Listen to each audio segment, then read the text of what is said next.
then I met people that were traveling full time. Like I'd meet like an Aussie and they'd be like, oh, I'm traveling for a year. And I'd be like, I didn't even know you could do that. Oh my God, this is a thing. Like I can just travel and just keep traveling. Like I don't have to stop. This is insane. This is how I'm going to live my life. Like there was almost no question. Meet Palle Bo, a digital nomad from Denmark on an epic journey around the world. This is the Radio Vagabond podcast. Before I started traveling, I was looking for all kinds of different travel blogs and podcasts and YouTube channels. And one of the podcasts that I listened to from start to finish, I think, was a podcast called Zero to Travel. And a week into my travel, I was lucky enough to meet the host.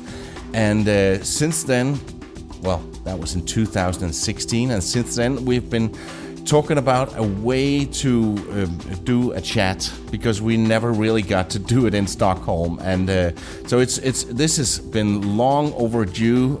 Welcome to World Wanderer and Travel Junkie, Jason Moore. Hi, Jason. Welcome to the Radio Vagabond, my friend. Man, it is an honor, finally. Like I said, because we just recorded over on my podcast, Zero to Travel. So if you want to dig into your favorite host, Palla's here story, we go deep, and we had a great chat over there. And yeah, this is a long time coming, man. I said my only regret is that we weren't able to do this in person over a beer or something, but hey. Yeah, well, we tried to see if we could do it when I was in Norway recently, because you live in Norway now. We'll get to that. But it wasn't really possible with the whole logistics of being a father and all the stuff that comes with having young children. You're a busy man now. Yes, I can put the blame on them for everything. No, no, it's a beautiful thing. I have a 3.5-year-old and a 16-month-old, and they're It's the best, as you know. Oh yeah, but it certainly changes. Things aren't as free and easy as they once were in terms of being able to just drop everything and go do whatever. But that all circles back again. I mean, look at you. You've been traveling around the world for 3.5 years now. Yeah, and let's get to you, because this is about you. I really want to dig into who you are and what it is that you do. You're an American living in Norway, and we'll get to how that came to be a thing, because normally you would see people moving to the Mediterranean or the Caribbean or somewhere warm, and you decided to go to cold Norway, to one of the most expensive countries in the world, and decide to live there. Yes, I'm doing it all wrong. Yeah, we have a community for like location dependent entrepreneurs and digital nomads. It's called Location Indy, and in there I'm always saying like, oh, don't do as I say, not as I do. Like I ended up here because I married a Norwegian, but I'm doing it all wrong. If you're looking at the digital nomad, hey, I'm gonna like bootstrap my business, or I'm gonna, go live in Thailand where things are like, the 1/8 of the cost or whatever, and my money goes further. No, like you said, I'm doing it all backwards. But yeah. And even we Danish people, we feel that Norway is expensive, and Denmark is definitely not one of the cheapest countries in the world. But going to Norway, it's so expensive. If Norway was a stock, and was going up and down, I'm hitting a low right now because it has been raining and gray for weeks. I mean, weeks, to the point that it's now beginning to affect my mood. But I got out for a run today in the rain, as a typical Norwegian would. You go outside no matter what. Yeah. And it felt really good to get outside and get my face splashed with water. Yeah. Yeah, exactly. And actually, Nomadic Matt, his favorite country is Sweden, but it's just in the wrong place. It's one of the other Scandinavian countries. So if you could take Sweden and move it to the Caribbean, he would be living there all the time. He would never move. It wouldn't be Sweden. Exactly. Because the weather, this is one of the things I've realized. The weather does, on some level, also not define the culture, but it informs the culture in some way, right? It does. Yeah, So it like does, they have yeah. the Norwegian saying, for example, they have a lot of sayings around weather, but one is ut på tur, aldri sur, which just means like if you're out on a tour, on a trip, like never grumpy type of thing is like the rough translation. Uh-huh. Like don't ever, Uh-huh. if you're out and about, like then don't be like a sourpuss, basically. So Yeah. there's these sayings, but And- they're not just sayings or platitudes. They're really I'm finding ingrained as part of the culture here, and there is sort of this spirit of getting outside and doing things no matter what. And I like that they don't let the weather deter their daily life to an extent, No. And it's coastly, it's hyggelig. Or you say you have a different word for that, hygge, is that right? A hygge. Hygge. No, it's Norwegians say hyggelig, but they use it in a little different way than we do it. But are you turning Norwegian? How's your Norwegian language coming about? I took all of the required hours to get permanent residency. So I took about 500 hours of language lessons, which was offered free for me being on a family immigration visa, which is I'm super grateful for that. And I'm really glad I did it, even though it was challenging running these businesses and raising small kids and all this stuff. But, I wouldn't be able to understand most of what my kids are saying at this point if I didn't take the language. And really learning the language, even though I'm not, I guess you could say I can have conversations and be out and about, and I can understand what people are talking about around me, generally speaking, but I can't pick up a Norwegian book off the shelf and fly through it and then have an intellectual discussion on it. No. I'd love to be at that level at some point. I mean, part of that might be that I don't go to an office where I'm required to speak Norwegian with a bunch of Norwegian colleagues, so I think that can be detrimental. And also you're in a country where a lot of people they speak English, so it's not like if you were speaking Hungarian, you would be forced to learn. Yeah, but I do initiate Norwegian because when I have my interactions with the grocery store person or this person or that person, that's when I get my practice in a little bit. But certainly learning the language, I mean, this can be a travel tip too, and I'm sure you've done this on your journeys. Like even if you learn a couple phrases or anything, I mean, it can really open up conversations, and you can get on an interaction, you can get a certain almost level of respect right away. Exactly. Just for making the effort, exactly, yeah. And it's changed my experience here in the country dramatically. Learning the language has really connected me to Norway on a much deeper level than I felt connected to it before. It's been a wonderful thing. And now I can sit down at a dinner with my in-laws and be a part of the conversation. That's huge. Whereas before I was just sitting there in my own head, like blah, blah, blah going on around me. I didn't know what was happening. So it's huge for me. Yeah. Jason, I really want to dive into what it is that you do, because you and a good friend of yours, Travis Sherry, who's also been on the Radio Vagabond, you formed a community together. Can you tell me about that? Yeah, it's called Location Indy, INDIE, and you can look it up at locationindy.com if you're interested. But basically, it's the community that we wanted when we were trying to figure this whole thing out. And you're doing this, the challenges that come with starting a business, there are many challenges, but those can be amplified when you do the same thing, but to also take it on the road, right? So there's something about building what we would call a lifestyle business, where you're kind of building a business around your ideal lifestyle rather than trying to fit, say, your travels in between your work. You do it the other way around, right? You make the travel or whatever it is that you want to do the main thing, and then you fit your work within that. And that's a different way of looking at not only life, but business as well. So the thing that unites our community is just this core love of travel. I mean, this is why people want to start things and work remotely and start businesses, because they want to see the world. And that's a different person than,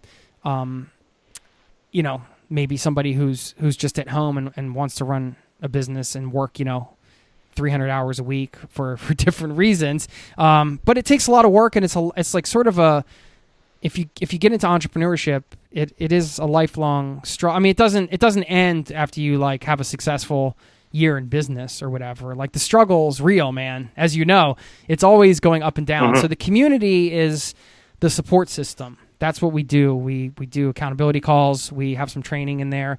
We do a variety of different things to keep people accountable and to also offer a space where, you know, people can just connect with each other, help each other out, and we can also get support.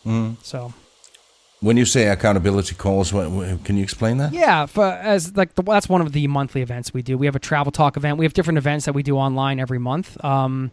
But for the accountability call, like we'll all get on like a Zoom call where we can see each other's faces and hang out, and then we'll kind of reflect on the things we did the prior month.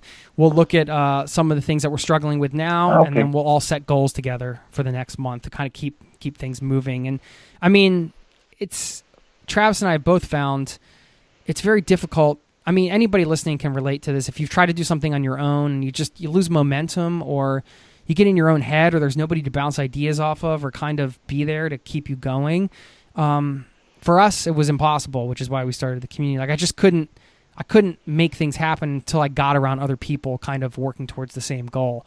So we wanted to create space for that. And something new that you're about to launch in June 2020 is something called Camp Indy. Yeah, this is our biggest meetup yet, or our biggest event. So we're in the thick of it now. But we thought, wouldn't it be really cool to bring a bunch of travelers, people that kind of living unconventionally, think like people living in vans and working, or people were just working remotely. There's the whole digital nomads and all these people.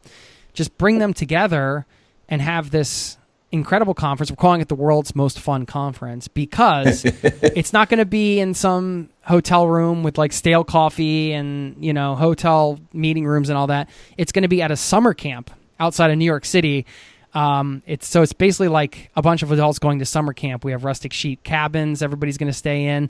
All the food and drinks and everything are included, plus all the speakers and everything that you would get at a regular conference. But it's going to be talks around the fire camp, or yeah, we're going to have bonfire parties. We're going to have an 80s dance party. There's like a ropes course and archery and all that fun summer camp stuff. So you can, dip in and out of workshops if you want to learn. If you just get burnt out, you can go sit by the lake and have a beer, or go, try something you've never tried before. Go paddleboarding or whatever. It's at campindy.com. It's June 12th to the 14th. It's going to be at a summer camp outside of New York City. So in Kent, Connecticut. I was in Connecticut a year ago. It's a beautiful place. And a fun fact: this is just 30 miles east of Poughkeepsie.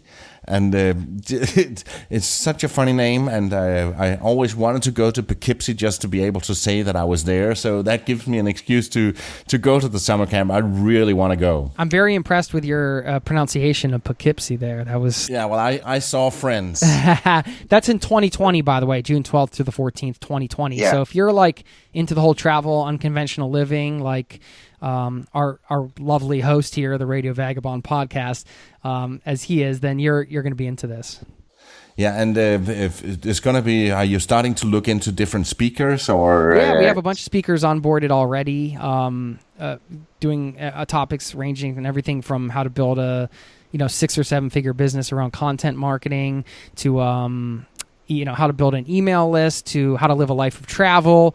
We're trying to mix it up with like different lifestyle and business type of talks that basically there's no way you can come out of it without having some kind of positive impact on your life in some way, shape, or form. No. What's your best advice for, I know this is a very big question, but best advice for anyone considering to becoming nomadic or location independent? What's on the top of the list of good advices? Yeah, those are 2 great questions. I mean, I know you can speak to those as well. I would say, those could be, if you're looking at the lifestyle, I mean, I think the first thing is to figure out what it is you really want, right? Because there's a few different ways to achieve that.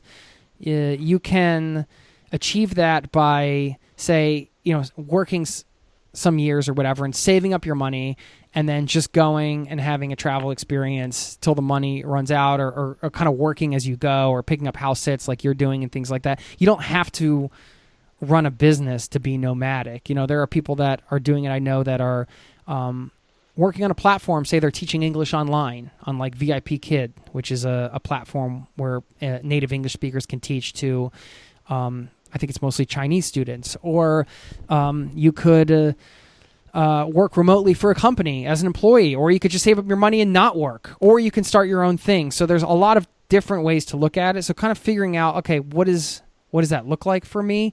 And then the number one piece of advice is, then it's just about prioritizing it, right? I mean, that's plain and simple. If you prioritize, you want to be nomadic like Paula, or you want to travel for a year and a gap year, whatever you want to do.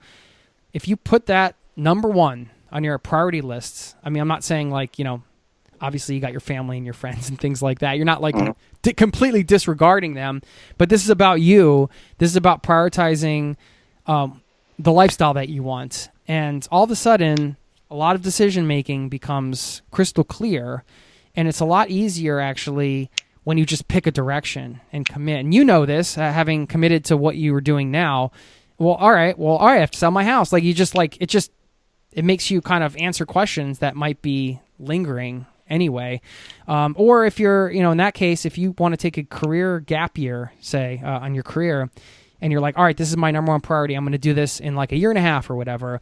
Well, now, you're not really walking around the store looking at the next, potential big screen TV purchase or, upgrade here or this, that, or the other. No, because you're saving your money for your trip. So it just that simple act of prioritizing it and committing really changes your daily actions, which allows you to build the foundation for getting yourself to the point where you can take that trip that you want to do. That's my number one piece of advice. Yeah. This episode is brought to you in part by Hotels25.com. Whenever you need a hotel anywhere in the world, go to Hotels25.com. That would get you the best price. Hotels25.com searches a bunch of the biggest hotel sites in one simple search. Hotels25.com. Let's go a little bit back, and I'm curious to know how you ended up becoming this travel junkie that you are. When you were younger, you were traveling a lot around because of your work in the U.S. Yeah. So I'm not sure, because this question's come up before. I mean, I'm not sure when exactly. This is a question I always wonder, and maybe you can weigh in here. Is somebody born? Like, I think some travelers are made, and some travelers are maybe born that way. I'm not sure, because I've talked to a lot of people through the podcast that, like me, they didn't really travel that much growing up, but that they ended up being like these crazy travelers who wanted to do it all the time. Why is that? What is it that? I mean, it's one thing if like you were raised all over the world and you had that experience, and then some of those people I've talked to, they go the opposite way. Like they want to live in one place, they don't want to travel around because they've had that experience. So who's to say what it is that takes somebody to the level like where we go, where we're like, oh, we can't just travel, for a few weeks and go home. Like we have to spend months or years on the road. Yeah. I don't know, but there was something in me when I came out of college that just wanted to take off, Yeah. And I initially was able to do that because of the advice I just offered. By prioritizing travel, it made a lot of my decisions clear, even though I had $20,000 in student debt, and I was like, how am I going to make this possible? By saying, no, I'm going to prioritize this backpacking trip to Europe I want to take. So I got offered like a quote unquote real job. I turned it down because I'm like, this doesn't fit in with my plans. I'll get a job like waitering or doing something else. And then I had like, I don't know if I didn't really have an epiphany, but I had an idea. Once I prioritized travel, it got my brain thinking a different way. And I thought, well, instead of waitering, why don't I just like, maybe there's jobs that I can get that would make me travel, so then I can still earn money. I can start paying off my debt, and I can have a travel experience. And I stumbled on this crazy industry through some internet searching, this is like in 1998. So at the time, this wasn't like, I mean, I don't even know I don't even remember how I searched. Did I ask Jeeves? I don't know. Maybe. But I somehow ended up on this page where there was this company hiring for this event, and they need people to tour around. I said, I don't know what this is, but I'll just like put my resume in there. And it got noticed, and they told me about it. They faxed me. They faxed you. Yeah. And this was a charity event for Kmart. It was going to go to a different city every week, and we were going to set up a racetrack on the Kmart parking lot. And kids aged 7 to 12 were going to race modified lawn tractors. You can't make this stuff up. Modified with the blades taken off, so nobody would like lose their feet. They were going to race around this obstacle course, and Kmart was going to donate $5 to every kid that raced to a local drug prevention charity. So all that was great because it was a charity event, and I'm like, oh, that sounds great. But like the most sexy thing about it, to be quite honest, was the tour schedule. I looked at this tour schedule, and it was like a different city every week. It was like looking at the back of a rock and roll T-shirt, you know? And you're like, wow, like I want to get paid to go to all these places. Like, I don't care what $500 a week. Oh my gosh, I'm going to be rich too. This is incredible. So I got on with that tour, and it turned out that was a whole industry called event marketing that I didn't even know about. And that began like a decade plus long touring career where I just worked on tour, managing events, and I eventually started working in music and managed a band, and different things like that. It just led to this touring career, and in between contracts, it was contract work, so I would take these trips overseas and do these backpacking trips and things. So that was my life. Yeah, but it started when you were in your mid-20s? Yeah. With the lawn mowing. Let's see. Now you got me thinking. I think I was maybe 23 when I did, maybe, I don't remember the exact, I'll have to circle back with you on the exact years, but I was 24 when I took my first that backpacking trip to Europe, and I did that Kmart tour first. That ended in November, and then I was like, all right, well, I don't want to go to Europe in the middle of winter, so then I picked up another gig, bummed around a little bit, and then I ended up going that following summer, and then after that was the thing that blew my mind, because then I met people that were traveling full time. Like I'd meet like an Aussie, and they'd be like, "Oh, I'm traveling for a year," and I'd be like, "I didn't even know you could do that." Right? No. There weren't travel blogs and all these. Maybe there were. I wasn't really online that much. It was the late '90s. But these people were blowing my mind. Like my mind was getting blown every day by all these people I was meeting that were just like traveling, and they were like, it was like, oh my God, this is a thing. Like I can just travel and just keep traveling. Like I don't have to stop. This is insane. This is how I'm going to live my life. Like there was almost no question, you know? Because with the jobs, I was also making money and paying my bills, and I was saving more money than I ever could if I lived a traditional life. Because on these tours, I didn't have to pay for gas. I wasn't paying for a place to live. I didn't have a mortgage. I didn't have a car. I didn't have any of these things. So I was just like living the touring life and traveling. And then when I wasn't doing that, I was traveling. So it's like perfect. And so you I take it that you've been more or less in every U.S. state, or except for Alaska. I have not been to Alaska, and and I thought I'd been to a lot. I've only been to 42. So well, I feel like because Alaska's the last one, and I spent so much time. Like I spent quality time in every state. I didn't just pass through, because of all the touring. But I feel like I have to I have to make some dramatic, entrance to Alaska. I have to like hitchhike there, or fly like one of those like Red Bull suits, where they see those guys and gals flying through the mountains. I don't know how I'm going to do it, but I'll get there. Yeah. And how much did you travel throughout Europe? Quite a bit. Well, I mean, the first backpacking trip was the traditional sort of, hey, I'm here. I got my backpack that's way overloaded with too much crap, and I'm just gonna I'm just gonna go on this blitz and see all these countries and skip around. And I swear I was on the biggest life high I've ever been on, just having these experiences, meeting these people, and being out in the world. It was such an eye-opening thing. It's really the thing that first trip, and then starting my podcast were probably the two things that I did that changed my life the most. So at what point did you start blogging and your podcast? I didn't do anything when I was traveling nomadically. Nothing. No. I sure wish I had.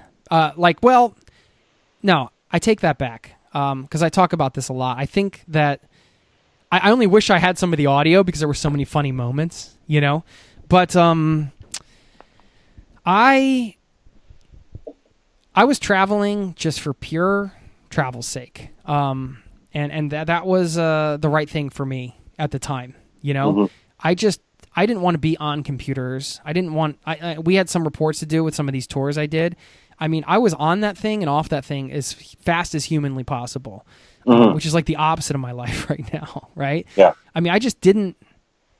Over a decade, I never sat at a computer to work. I sat there like for the shortest amount of time I possibly could, and then I was out doing something or hanging out or whatever. And that experience has allowed me to not only be who I am, as all of our past experiences do for us, but it has given me the perspectives that I have on travel that I can bring to my work now. So I'm really grateful that I spent many years kind of just out in the world without any agenda to capture anything outside of, taking a picture for myself, or I could just be in the world without the technology, without any filters of like, hey, maybe I could turn this into a story or whatever. It was just pure travel. And I think there's a lot of value in that. And I would actually, I don't tell anybody what to do, but if a younger person asks me, or any person asks me, and they say, well, there's something they've never done before, I mean, if you can, just leave it all behind and just get out there. And for the last couple of years, you've been settled in Norway. Obviously, with the small children, it makes it more. Some different values coming into play here. But are your traveling days over, or are you going to be traveling more in the future?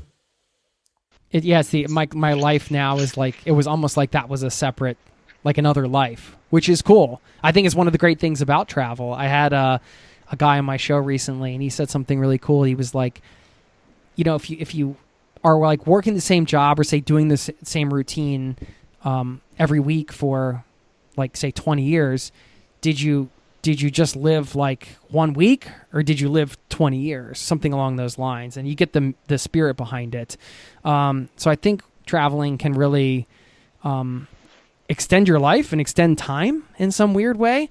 So I do feel like that was almost like a whole lifetime I got to have, and now I'm like in a new lifetime with being a family guy, and it's a great place to be because, ironically, as you know, it takes a lot of work to maintain these, publishing blogs and podcasts and things like that, being there for the community and all the stuff that we do. So it would be very hard to manage. I don't know how you're doing it. It'd be very hard to manage if I was traveling full time in the way that I was before. So, I mean, for me right now, it's hard to wrap my head around because of the kids, if I was on my own doing it, I would figure it out. And I had done that before, when I first came to Norway, and I did do the digital nomad thing for a while, and that was totally fine. But I'm like really content with where I'm at right now. And I think that's a great place to be because I don't feel like I missed anything travel-wise because I got to do so much. And I don't think my traveling days are over. There's so many. I'm really into the idea of bike touring and some of these other types of adventures that aren't necessarily about like, hey, I need to go to all these far-flung places, but hey, let me step outside my door and just like maybe pedal down to Germany or do something like that. So these are trips that Denmark, pedal over to Denmark. Like these are things I'm interested in doing. I want to explore this continent, Europe, and I'm not using my kids as an excuse, like, oh, I want to wait till they're older, but it's just, I've traveled with them. We've spent 2 months in Mexico and the U.S. last year, and it's just harder, man. It's like, you can't do all the things that you want to do, and I don't need to do everything, but it will be a little easier to travel with them as they get older. Yeah. Jason, it's been so cool finally having you on the show that we've been waiting for so long. And we mentioned a lot of different stuff like Location Indy, Zero to Travel, the Camp Indy, and I'll make sure to put all the links in the show notes and on the radiovagabond.com so people will know how to find you. And where will I see you the next time? Do I have to come to Norway? Oh, man. I don't know, man. I don't know. We'll have to talk about that. We'll have to sort it out after this call. But I really appreciate you having me on the show.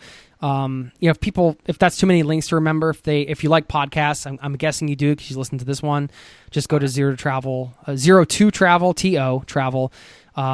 check out the podcast, and you can find everything there. And you can also find my interview with your favorite host, Paula here, and we dive deep, so you can get a little get to know him a little bit better. And man, I just want to say thank you, and that I so respect all the work you're doing. I know how much effort it takes to put together the types of shows that you do, and I'm just blown away by what you're able to do and what you're able to get done and what you've put out there. It's just top-notch stuff, man. So keep. Oh yeah.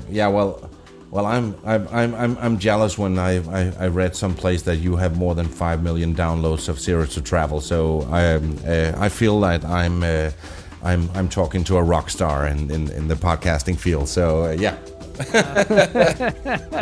You wouldn't have been saying that if you saw me, with my hands full of poop, changing a diaper a little bit earlier.